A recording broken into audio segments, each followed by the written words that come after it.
Mateus 24.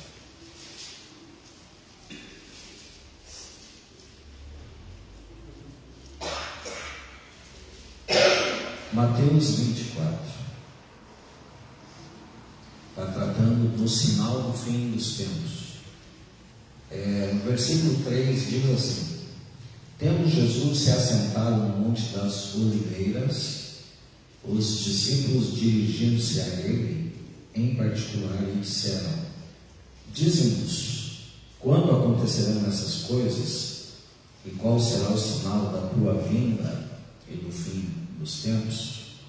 Jesus respondeu: cuidado, que ninguém os engane.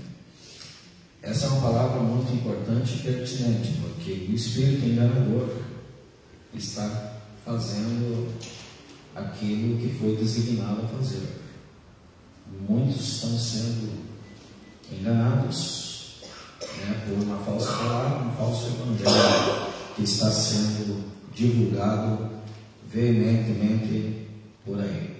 Mas o que é o evangelho? O evangelho, ele é o poder de Deus para a salvação de todo aquele que crê. Paulo falou assim lá em Romanos 1:16. O evangelho é o poder de Deus para a salvação. É a palavra de Deus que liberta o homem. Tenho certeza que a maioria de nós aqui ouvimos um dia a palavra e fomos libertos. E estamos num processo de aperfeiçoamento. Porém, entretanto, como o inimigo veio e lançou o joio no meio do trigo, existem os falsos profetas, os aproveitadores, aqueles que estão no sentido do interesse pessoal, de egoísmo, pregando uma falsa doutrina, um falso evangelho, segundo seus próprios interesses, e estão enganando a muitos. Jesus falou, que enganariam até os próprios escolhidos. Mas importa, queridos, que o evangelho ele seja pregado. Importa isso. Acompanhe comigo no versículo 14. E este evangelho do reino será pregado em todo o mundo, como testemunho a todas as nações, e então virá o fim. Vou repetir. E este evangelho do reino será pregado em todo o mundo, como testemunho a todas as nações. Então virá o fim. Gente, Jesus, é errado nós dizermos Jesus está voltando, porque nós não sabemos. Nós não sabemos se Jesus está voltando. Nós temos que dizer o seguinte: Jesus vai voltar. Nem o próprio Jesus sabe o dia, nem ele, somente o Pai. Jesus declarou isso. Então não é essa questão de dizer Jesus está voltando.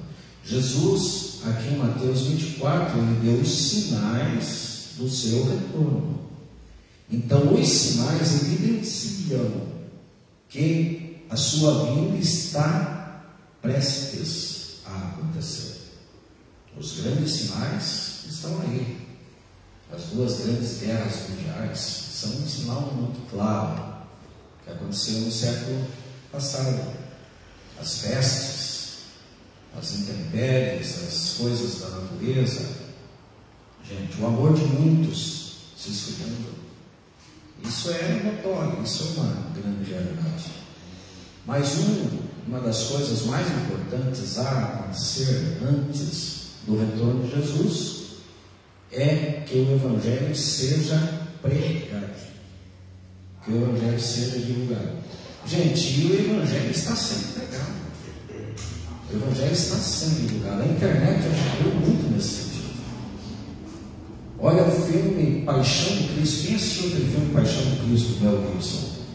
Gente, aquilo ali foi uma pregação nata do evangelho.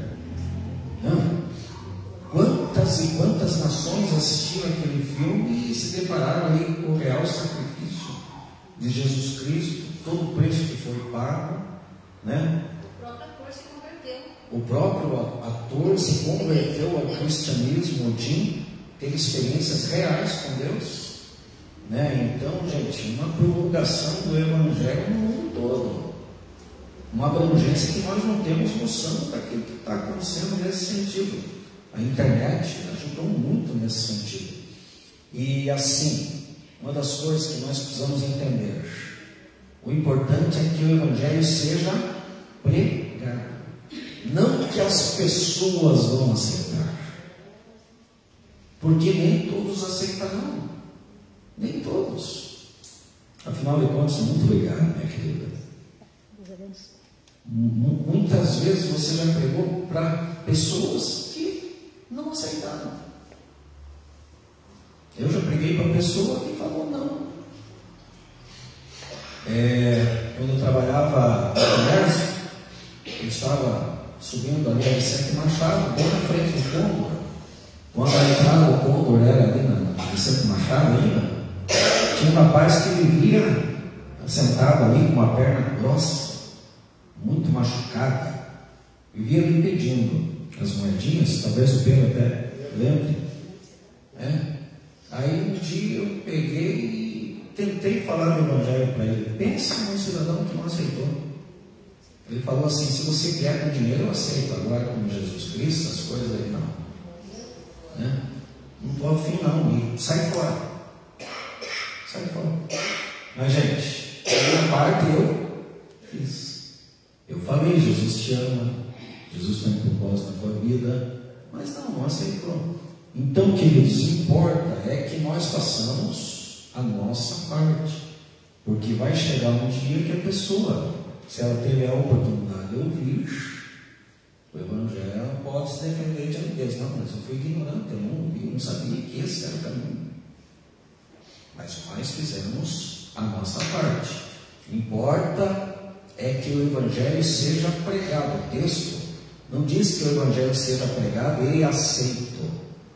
O texto não diz isso. Nem todos aceitarão, mas aqueles que aceitarão vão aceitar. Aqueles que vão aceitar, aceitarão a partir do momento que ouçam. Gente, um dia eu ouvi, até estava comentando ontem no casamento com a irmã Noemi, ela estava falando do meu testemunho para alguém. E ele declarou assim: olha, esse aqui fez seminário comigo e ele se converteu no dia da morte do irmão dele.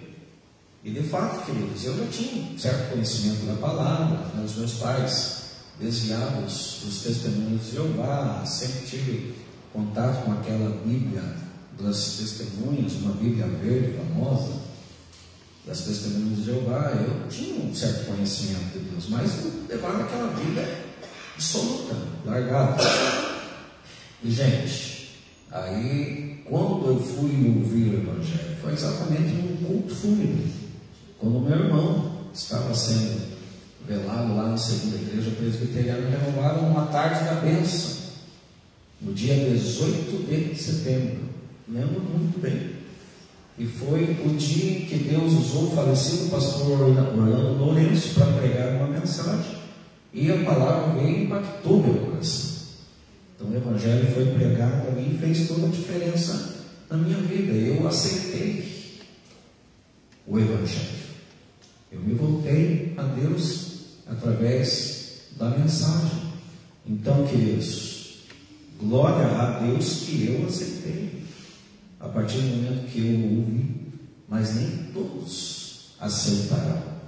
Só que importa que o Evangelho seja pregado. Amém, queridos? E a parábola, se nós cremos que Jesus vai voltar, quem crê que Jesus vai voltar? Nós vivemos pela nossa fé, nós vivemos pela nossa esperança. A parábola dos talentos é um lembrete muito claro e evidente que nós, como igreja do Senhor, precisamos continuar trabalhando com diligência. O que é diligência? Quem pode me responder? O que é diligência? Quem pode me dizer o que é diligência? Diligência. O que vem a ser diligência? Pense. Nós precisamos trabalhar com diligência. Una uma coisa com a outra. Nós precisamos trabalhar com diligência, com empenho, com esforço, com muito esforço. É por isso que a Bíblia, ela repreende veementemente o comodismo espiritual. Em várias passagens nós vemos Deus chamando as pessoas para a busca, e é exatamente do que eu vou tratar hoje à noite.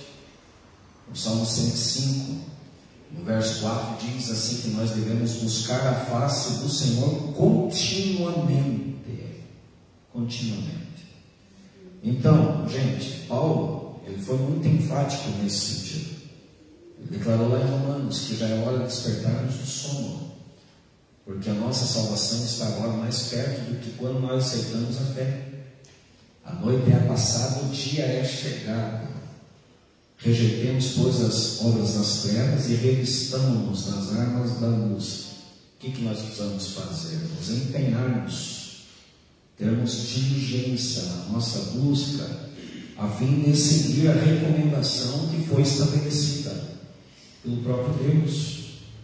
É deixar as obras das trevas e revestirmos-nos daquilo que convém, daquilo que é saudável, daquilo que vai edificar não somente as nossas vidas, mas a vida de outras pessoas.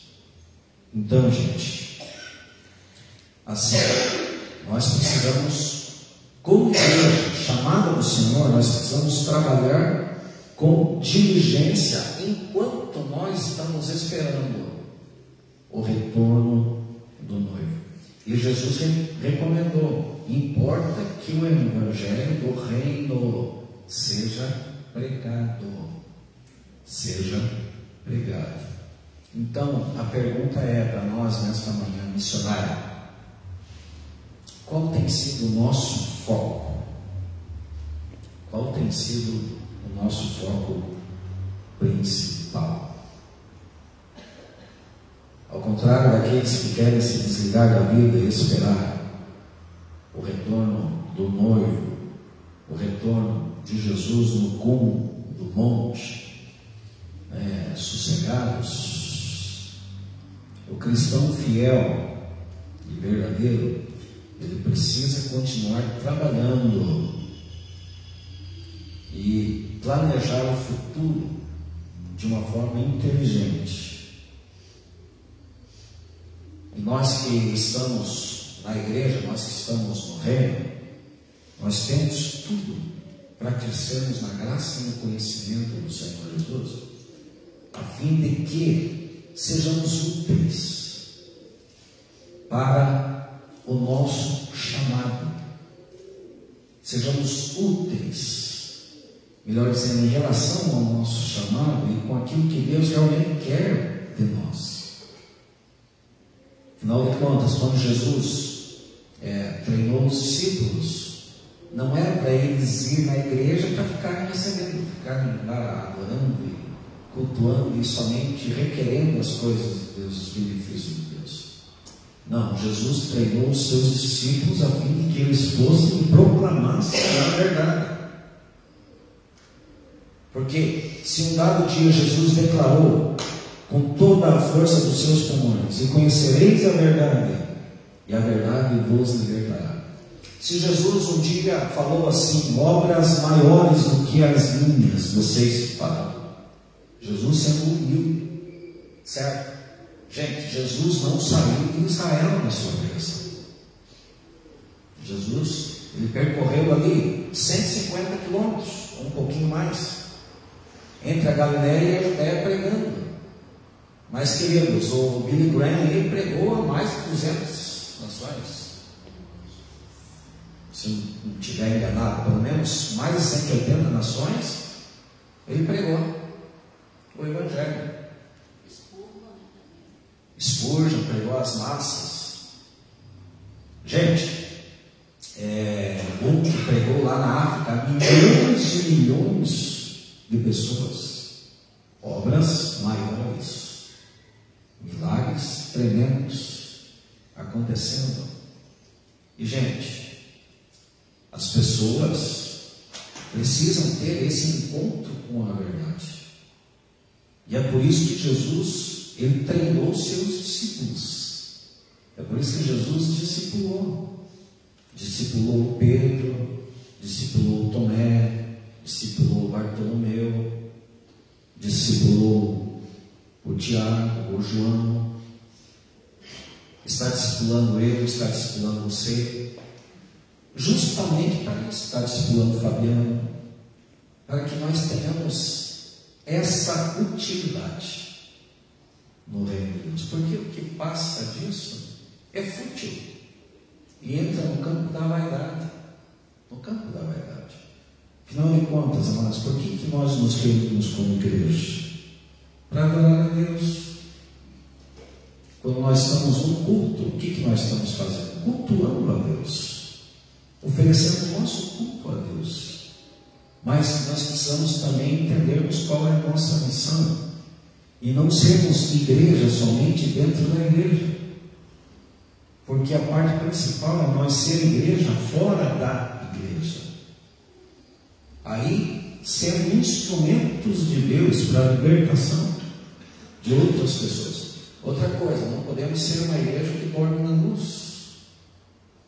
Não podemos ser uma igreja religiosa. Uma igreja que somente recebe e não dá.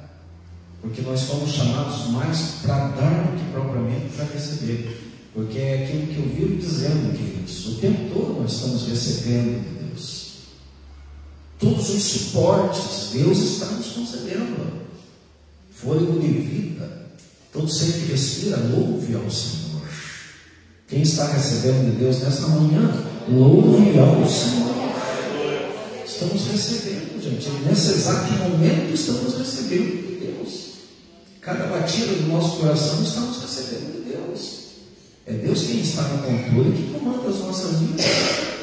Então nós precisamos ter esse oferecimento da nossa parte, a fim de darmos. Paulo entendeu muito bem isso. Atos 20, 35, ele relatou lá que mais bem-aventurada coisa é dar do que receber. Isso, amados, vale para todos os segmentos. Mais bem-aventurada coisa é dar do que receber. Interessante, né, gente? Quem dá, tem para dar. E quem recebe está precisando. Nessa questão, o orgulho precisa cair por terra. O orgulho precisa ficar de lado. Ou seja, é que nem o pastor Lauro falou aqui, com muita inteligência. Uma pessoa que quer ensinar, como que ela vai ensinar se ela ainda não aprendeu? Uma pessoa, para querer ensinar alguma coisa, ela tem que ter aprendido. Um dia a Roberta pode ser uma professora de psicologia, mas está lá estudando, está lá aprendendo em relação à psicologia. Você vê lá um médico de medicina, um médico que vai ensinar outros médicos. Como que ele vai ensinar se ele não aprendeu medicina? Da mesma forma, queridos, é o cristianismo. Por que Jesus treinou os discípulos? Ensinou eles para que eles pudessem saber o que eles estavam fazendo. E nós temos uma missão. Nós temos um chamado. Gente, e assim, queridos, a nossa missão é mais dar do que receber. É mais produzir do que querer que Deus produza em nosso favor. É melhor dar do que receber, disse o apóstolo Paulo. E Paulo recebeu do próprio Cristo. Interessante que ele foi o único apóstolo que teve uma escola à parte com Jesus. E, inclusive, ele foi muito bem disciplinado, muito bem discipulado. E houve ali uma transformação tão grandiosa na vida dele, a ponto de que ele foi o maior evangelista, o maior missionário, o maior plantador de igrejas, o maior escritor do Novo Testamento. Tudo porque ele entendeu a sua missão, ele entendeu o seu chamado, e a partir do momento que ele recebeu da parte de Deus, ele deu. Agora, é aquilo que eu estava comentando aqui em outras escolas. Pedro, quando Jesus foi lavar os pés dos discípulos, Jesus não fez acepção de nenhum. Jesus sabia que Judas iria trair. Jesus não falou para Judas: fique de lado, porque eu não vou lavar os teus pés, você não é digno, você não é merecedor, não vou lavar os teus pés, você vai me trair. Jesus não fez isso. Ou seja, Jesus estava dando para ele também. Isso é uma evidência que o Evangelho tem que ser pregado a todos. O Judas não recebeu aquilo que estava sendo ensinado, não recebeu, mas por nenhum momento ele se opôs àquilo. Quem se opôs ao ensinamento foi Pedro. Interessante que Jesus também tinha dito a Pedro: Pedro, você também, você vai me negar, fique de lado, você não está capacitado para esta missão. Não. Aí uma palavra infeliz do Pedro fez Jesus decretar algo terrível. Pedro falou assim: jamais me lavará os pés. Aí o que Jesus falou para ele? Se eu não te lavar os pés, você não tem parte comigo.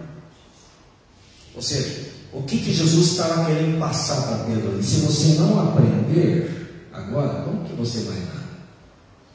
Porque quem não recebe não tem o que dar. Quem não aprende, como que vai ensinar? Aí Pedro entendeu, se submeteu, exagerou um pouco mais, porque era impulsivo, né? Então não lava só os pés, lava tudo. Lava o que quiser, o que bem entender. Sempre exagerado nas suas condutas. Mas não. Eu não tinha entendido, sério. Não, é mais, preciso mais dos outros ainda. Sempre foi mais, né? Sabe? Mas não, é só aqui mesmo, só o pezinho mesmo. Certo? E gente, quem levantou-se a plenos pulmões e pregou lá no dia do Pentecostes? Foi o que recebeu, né? Foi o que se submeteu. E olha, gente, divulgou o Evangelho lá de uma forma maravilhosa, com toda a autoridade, sendo um homem simples, que até os religiosos ficaram perplexos. Nossa, não era pescador, e agora falando com tanta autoridade, com tanta sabedoria, com tanta eloquência, tinha recebido. Para o quê? Para uma missão, para um propósito, para o desígnio, para o chamado de Deus, que é o chamado de Deus para todos nós. E a parábola dos talentos, queridos, é evidência clara disso. É muito clara. Quem sabe dizer o que vem a ser um talento? Tem alguém aqui que sabe dizer o que é um talento? Pode se manifestar.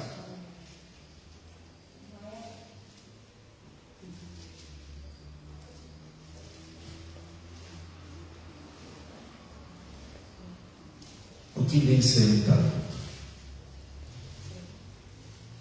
Gente, um talento não é uma moeda, mas é uma medida de peso, certo? É uma unidade monetária equivalente a mais ou menos 20 anos de trabalho. para vocês terem uma base de um talento. O que seria um talento? Seria um peso de mais ou menos 35 quilos de ouro ou de prata. E, queridos, um peso bastante grande, relevante. Aquela parábola, né, que Jesus citou lá, daquele cidadão que devia 10 mil talentos. Olha a dívida do homem. Isso diz respeito a todo o peso das culpas, das transgressões, dos pecados. E ele foi lá diante do rei, o rei perdoou. E a ideia dele, gente, era que ele trabalharia para poder pagar. Como que nós pagaríamos a nossa dívida se não fosse Jesus ter pago em nosso lugar? Nós não teríamos todos os recursos suficientes? Jamais. 10 mil talentos. Na minha descrição aqui na Bíblia, tem uma definição de peso, né? Diz que o talento equivale a 34,72 quilos. Isso. É por aí, né? Varia entre 30 a 35. Isso. Exatamente. Então, gente, e aí é aquela coisa, né, que Jesus falou: Pai, perdoa as nossas dívidas, assim como nós perdoamos os nossos devedores. A oração do Pai Nosso. E, gente, aí o cidadão que foi perdoado de toda a dívida, ele não entendeu que ele tinha sido perdoado, a dívida tinha sido cancelada. Ele foi e encontrou com um servo que lhe devia quantos? Qual que era a dívida do conservo dele? Ele devia 10 mil talentos. O conservo devia quantos denários? Vocês estão vendo? Vocês precisam participar da escola bíblica. Isso é uma bênção muito clara. Quantos denários? 100 denários. E o denário, o que é o denário? Um denário é um dia. Um denário é um dia. O salário de um dia de trabalho. Gente, agora o talento, 20 anos. Um peso de medida. Ou seja, um peso bastante grande.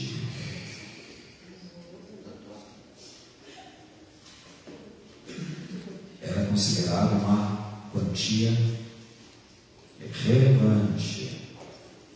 E, amados, nessa parábola, cada servo recebeu a responsabilidade que correspondia ao seu caráter e habilidade. A palavra nos diz que um recebeu quantos talentos? 5. O que ele fez com os 5? Multiplicou. E por que ele multiplicou? Na opinião de vocês, por que ele multiplicou? Porque depois em prática os talentos que ele recebeu. Trabalhando esses 5 para Isso. O que ele fez? Ele trabalhou para multiplicar. Ele recebeu e ele considerou isso e correu atrás. Gente, olha a missão de Josué. Olha a missão de Josué. Josué foi aquele servo exemplar. Não é verdade? E o servo exemplar é aquele que anda rente com o líder. O tempo todo. Rente com Moisés.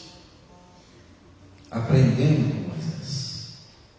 Servindo Moisés. Oferecendo o ombro para Moisés.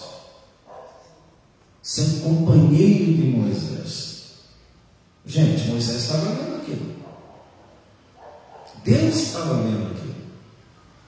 Aí o próprio Deus comissionou quem para substituir Moisés? O Josué. Aí qual foi a palavra de Moisés para Josué? A primeira palavra, a primeira recomendação que Moisés deu a Josué: esforça-te. Esforça. Aí se você ler lá o primeiro capítulo de Josué, o próprio Deus 3 vezes dizendo a Josué: esforça-te e tenha bom ânimo. Esforça-te.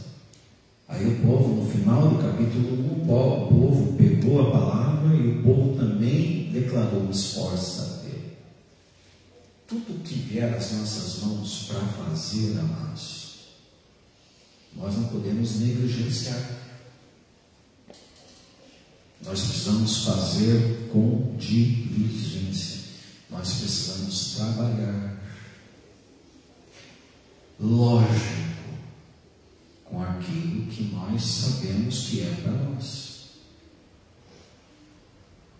5 talentos um recebeu, multiplicou, foi produtivo, trabalhou, se esforçou, acordou cedo. Quem quer ser produtivo, quem quer acordar cedo? Nós temos que hoje, amados, nesse tempo que nós estamos vivendo, nós precisamos remir o tempo. Remir o tempo. Não podemos perder mais tempo. E acordar cedo faz parte, gente. E por que acordar cedo? Tem pessoas que têm dificuldade de acordar cedo, não é verdade? Quem tem dificuldade de acordar cedo aqui não precisa levantar a mão.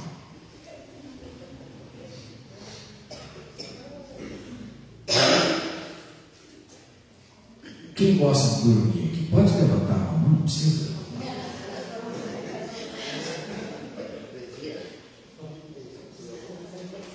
Mas tem gente que dorme além do suficiente. E aí, isso é o quê? Isso é o quê? Excesso de sono. Excesso de sono. Mas, queridos, o povo, para colher o maná no deserto, irmão Altamiro, o povo tinha que acordar cedinho, antes do sol sair. Porque, queridos, se o sol saísse, o que acontecia com o maná? Derretia o maná. Então, quem quisesse comer, teria que levantar cedo. Levantar cedo. Você, então a partir de amanhã, 4 horas da manhã, eu estou acordado. Você tem que dormir o suficiente. E não ficar sem comer. Você tem que dormir o suficiente. 7 horas. Não dá para você acordar. 8 horas no máximo, certo? 8 horas. Gente, e assim, trabalhar.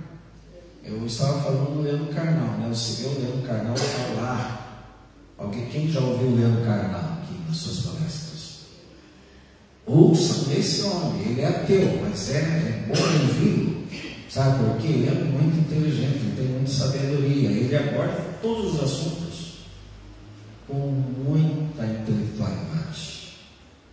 Mas é aquilo que eu falo, gente, tem que ouvir e reter o que é bom. Tem que reter o que é bom, então você tem que ouvir com o ouvido crítico, certo? Já ouviu, Roberto? Leandro Carnal? Ouça. É Carnal com K, certo? Mas pode colocar um C também que é correspondente. Ele é ateu, homem, sabe? Mas, gente, ele falou o seguinte: que ele não conseguiu toda a inteligência dele dormindo. Ele conseguiu toda a inteligência dele trabalhando, acordando cedo.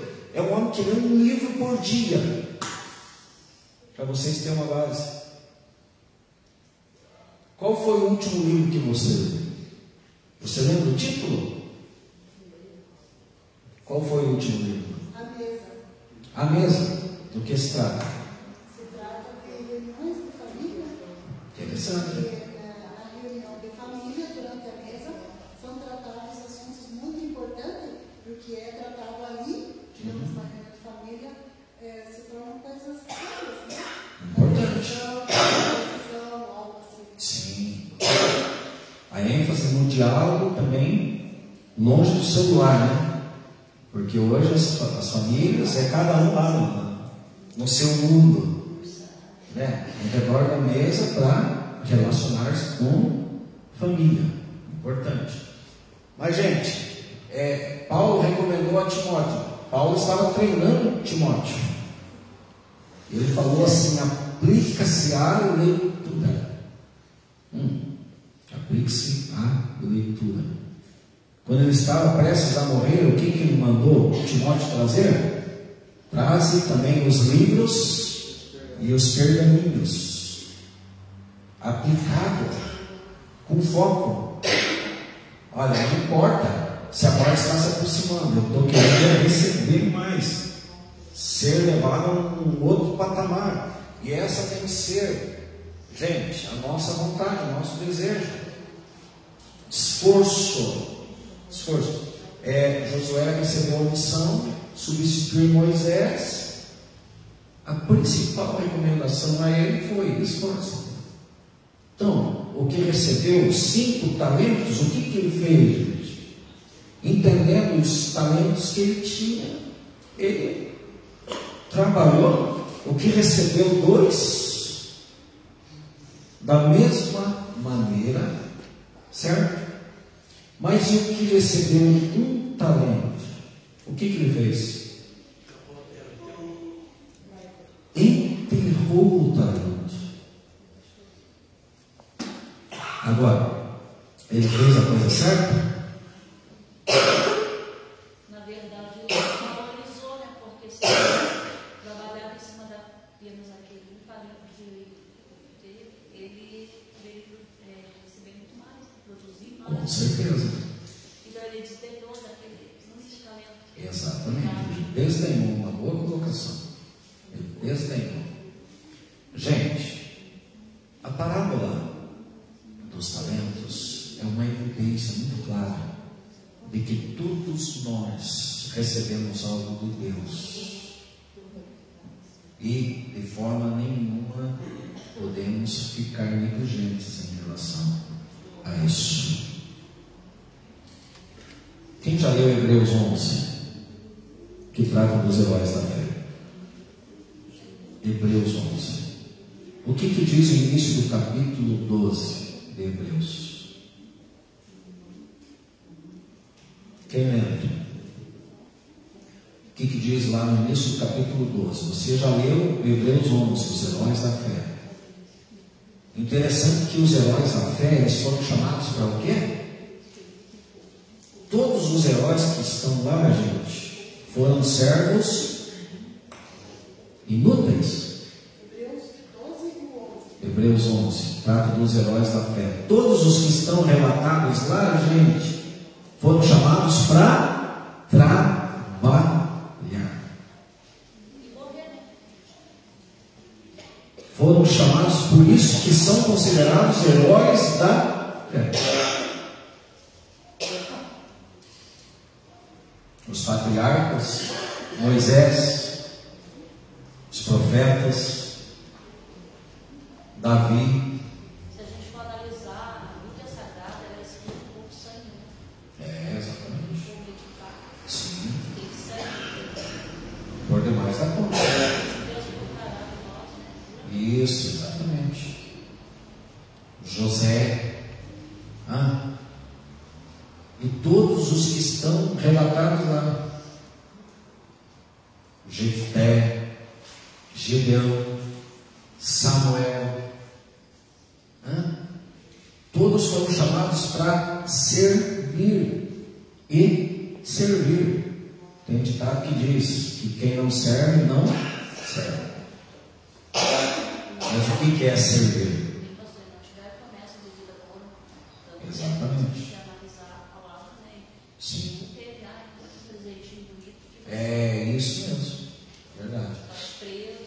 foram mais chamados para dar do que propriamente para receber.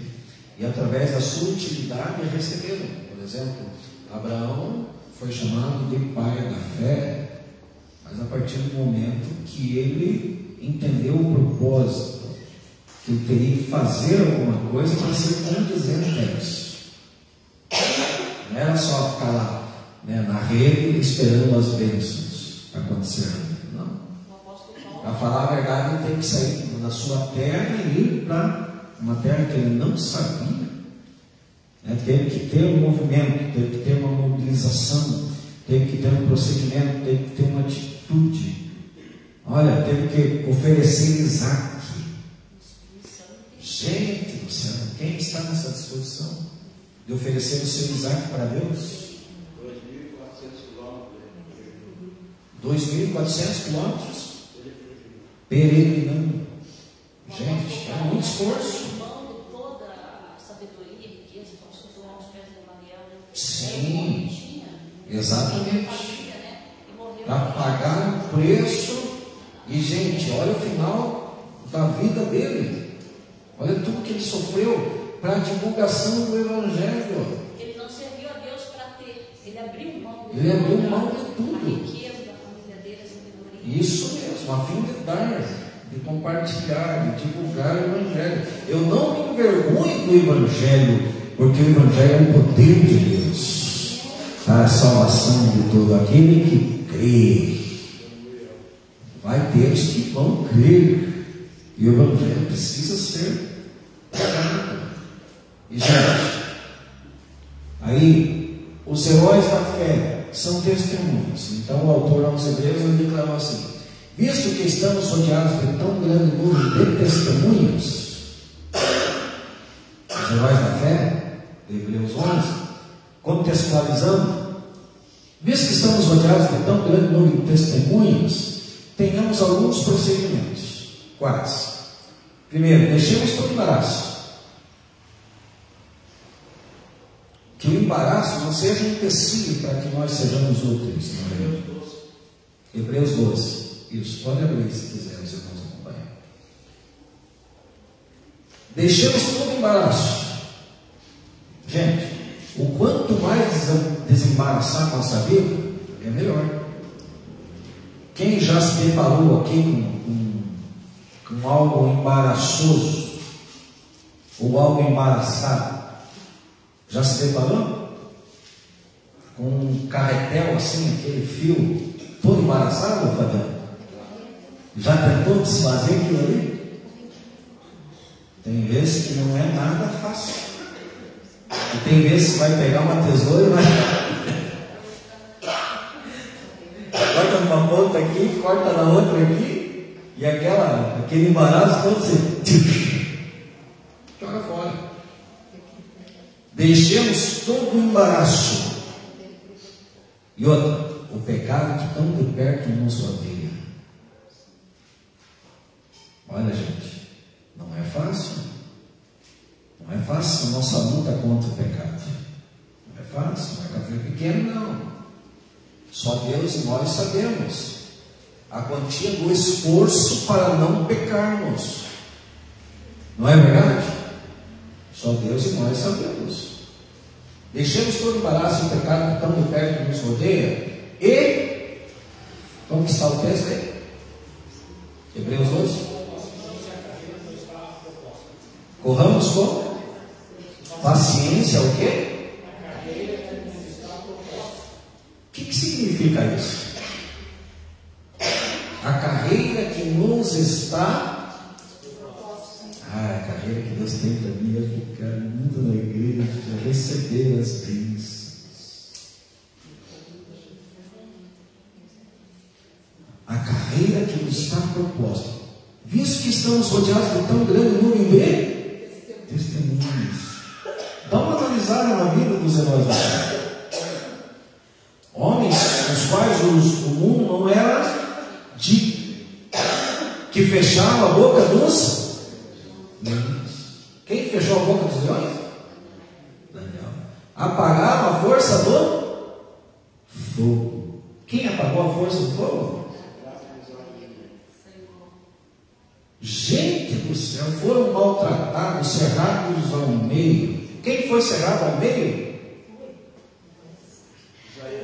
Isaías.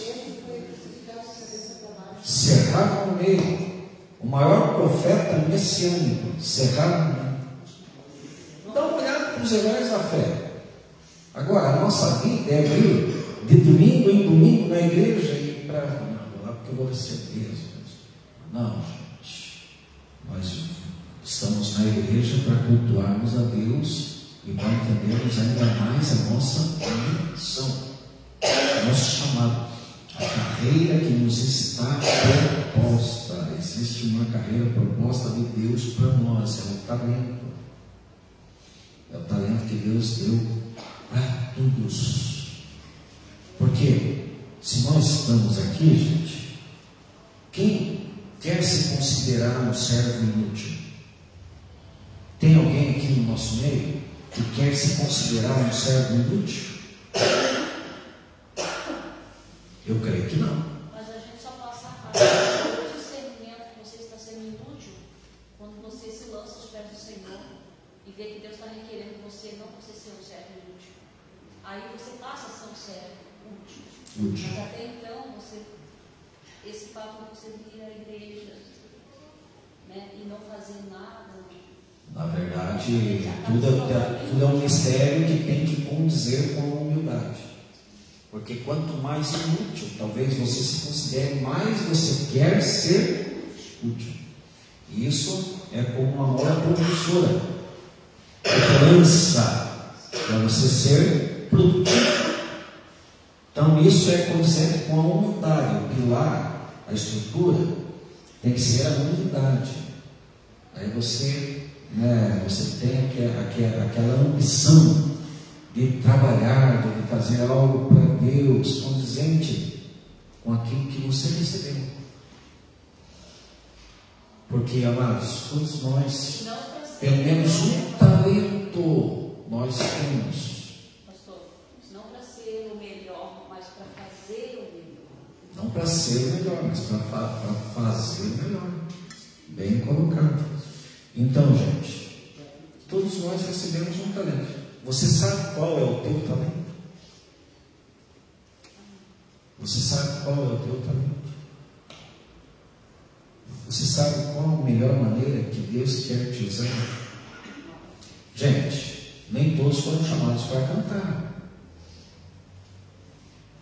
E tem pessoas que querem fazer aquilo que não é conveniente. Tem pessoas que insistem em fazer aquilo que não são eles. E ainda tem aquela concepção, não, é para Deus, mas para Deus tem que ser o melhor. Agora, porque é para Deus, tem que ser de qualquer jeito. Aí tem que judiar o ouvido das pessoas, porque é para Deus. Não. É um exemplo, estou citando um exemplo. Porque cada um foi chamado para uma área. Qual que é a tua área? Você já entendeu isso? Qual que é a tua missão? Às vezes a tua missão é só abrir a tua boca e falar para o teu irmão ou para alguém que está passando na rua: Jesus te ama. Gente, eu estava conversando com o Josué e eu estava falando do privilégio que é ser pastor do Josué e do irmão dele. Quando eu passava na praça e via lá o Isaac pregando, eu pensava: meu Deus, olha, isso aí é exemplo. Isso aí é ousadia. Isso daí é ser igreja. A pessoa está lá numa praça pública, sem vergonha, divulgando o evangelho. Gente, às vezes a gente pensa, as pessoas estão passando por ali, parece que ninguém está ouvindo. Mas com certeza um lá está lá. E a palavra entra como semente e faz a diferença na vida da pessoa. O homem tem bagagem, né? Exatamente. O Isaac tem bagagem, tem autoridade, porque ele prega, né? Esses dias, o pastor Márcio Ney, que veio pregar aqui, ele falou: nossa, você é um pastor nisso aqui. Eu fiquei todo vaidoso. quero ser um pastor do homem que prega na praça pública. Gente, o que ele está fazendo? Ele está cumprindo o chamado dele. Ele entendeu que é assim que ele tem que ser usado por Deus e é assim que ele está fazendo, não para a glória dele, mas para a glória de Deus. Porque a missão, gente, a missão é nossa ou é de Deus?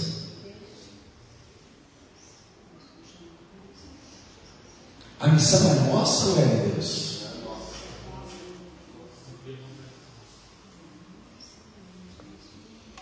Agora, gente, queridos, eu já estou partindo para o final. Acompanhe comigo, voltem os teus olhos para a palavra dos talentos. Mateus 25. Nós vamos partir para o encerramento.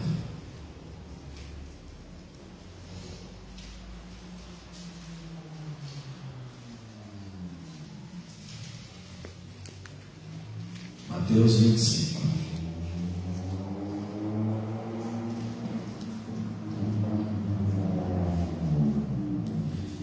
Ao que produziu 5.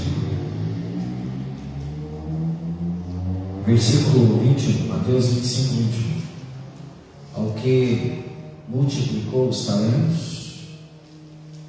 Versículo 21. O Senhor respondeu: muito bem, servo bom e fiel. Você foi fiel no pouco, eu o porei sobre o muito. Venha e participe da alegria do seu Senhor. Ao que produziu 2, versículo 22. O Senhor respondeu: muito bem, servo bom e fiel. Você foi fiel no pouco, eu o porei sobre o muito. Venha e participe da alegria do seu Senhor. Mas ao servo mau e negligente, ao que tinha pelo menos um talento e enterrou.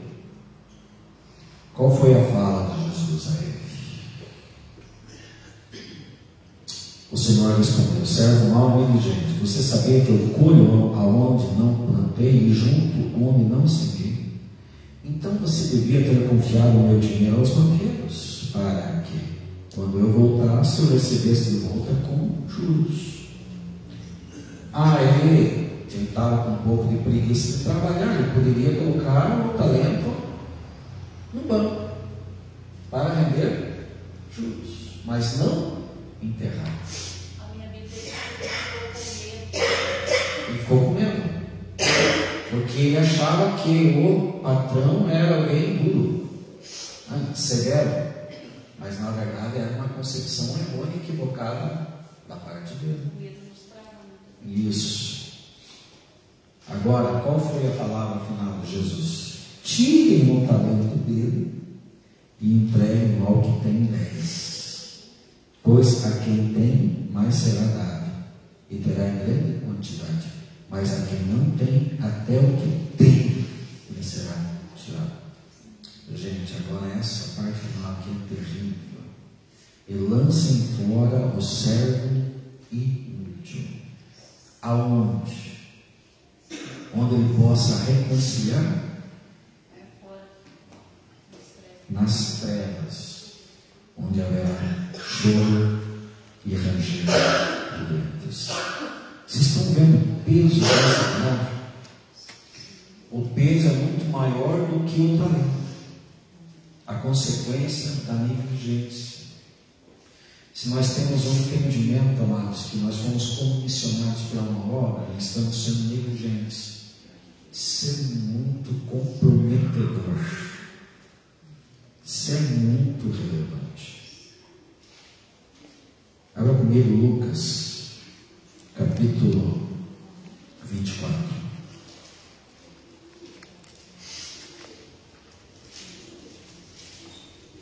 Lucas 24, a partir do versículo 44.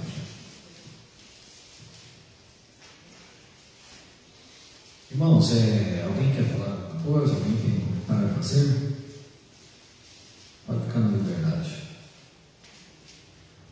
Se alguém quer completar, completar talvez aquilo que eu não falei ainda. Ok?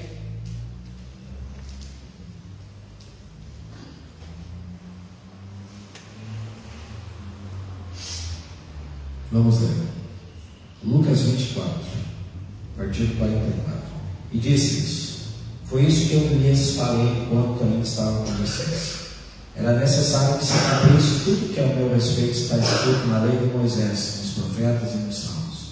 Então lhes abriu o entendimento para que pudessem compreender as Escrituras. E lhes disse: está escrito que o Cristo haveria de sofrer e ressuscitar dos mortos no terceiro dia, e que em seu nome seria pregado o arrependimento para perdão de pecados a todas as nações. No nome de Jesus tem que ser pregado o arrependimento para perdão de pecados de uma forma abrangente a todas as nações. Certo? Começando por Jerusalém. Versículo 48. Vocês são testemunhas destas coisas. Jesus está se dirigindo aos discípulos. Eu lhes envio a promessa de meu Pai, mas fiquem na cidade até serem revestidos do poder do alto. O que aconteceu aqui? Jesus fez uma recomendação. O procedimento é assim: antes de vocês ir, vocês têm que ficar. Antes do ir, tem que permanecer. Permaneçam em Jerusalém até que do alto vocês recebam poder, vocês recebam capacitação. E eles foram obedientes ou não? Eles foram obedientes? Os discípulos foram obedientes ou não? Sim? Sim, foram obedientes. Atos, capítulo 1. Atos 1. 8. Só lembrando que é uma palavra missionária, amém, gente? Atos 1, 8. Quem pode ler Atos 1, 8?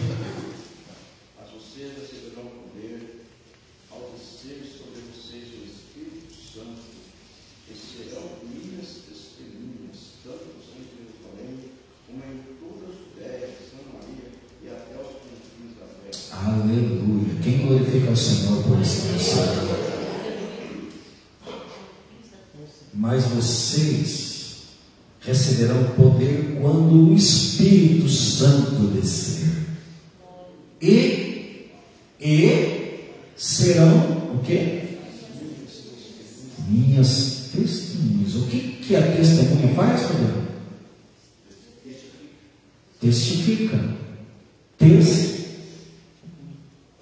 vocês serão minhas testemunhas em Jerusalém, Judéia, Samaria e até onde? Importa que o Evangelho seja pregado a todas as nações. Então virá o... Atos 2. O início da igreja. Atos 2. E aqui encerra. Poderia também abordar João 15, mas eu vou deixar para a semana que vem. João 15. Atos 2. Chegando o dia de Pentecoste, olha que linda esta palavra. Estavam todos reunidos num só lugar. Por que eles estavam reunidos num só lugar? Porque eles estavam em obediência à palavra de Jesus. E eles estavam unidos. Ó, quão bom e quão suave é que os irmãos vivam em união. É como o óleo que vem e desce sobre a cabeça e vai descendo pela barba e toca as vestes e vai ungindo todo o corpo. Vai avivando, é onde Deus ordena a bênção e a vida para si. Deus vai agir de uma forma relevante na sua igreja a partir do momento da união. todos com uma só visão, sem divisão, sem desparcelamento. Gente, estavam todos reunidos no mesmo lugar, e eles não estavam lá batendo papo, eles não estavam lá jogando truco, sete.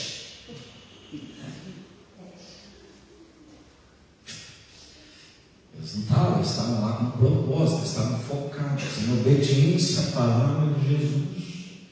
Vocês vão ficar lá na cidade até que do alto vocês sejam.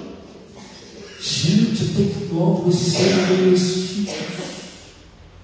O Pedro já se achava convertido, né, Pedro? Mas Jesus falou para ele: não, você, quando você se converter, você vai agir assim. E gente, o Pedro estava lá. Já tinha negado Jesus ou não? Já tinha negado Jesus ou não? Já tinha negado, mas tinha o quê? Se arrependido. O Judas estava lá? Por que o Judas não estava lá? Vocês acham que traição tem perdão ou não? Na opinião de vocês?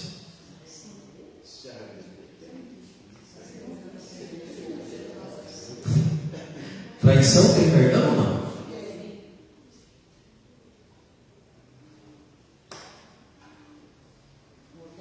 Aqui é uma boa colocação, né? Traição tem perdão ou não?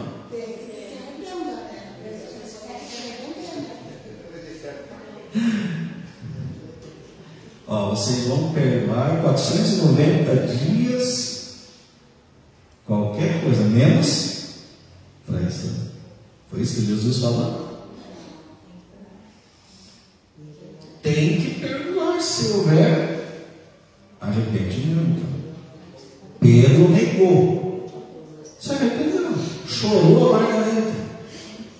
Judas suicidou-se pelo remorso. Agora, se ele tivesse se arrependido e pedido perdão, teria pecado. Teria uma nova oportunidade, certo? Judas não estava lá no cenário, mas, gente, os discípulos estavam lá reunidos, 120 almas. E eles estavam lá em comunhão, em união, em unidade, buscando a face do Senhor, orando, e de repente o Espírito Santo veio. Aleluia.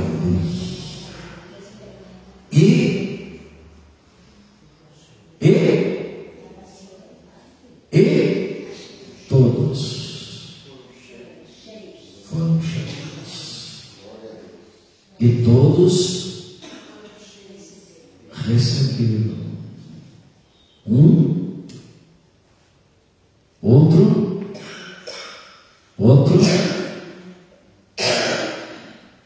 e todos receberam.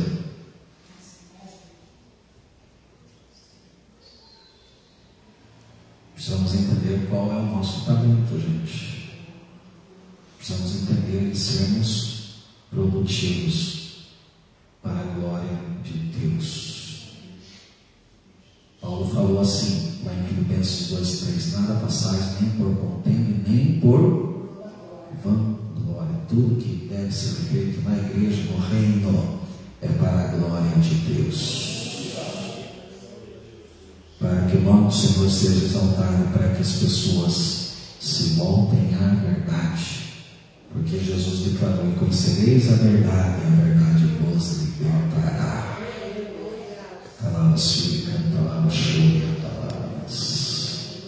Amém, queridos? Vamos colocar em pé. Alguém chama as criancinhas para nós, né? Nós vamos.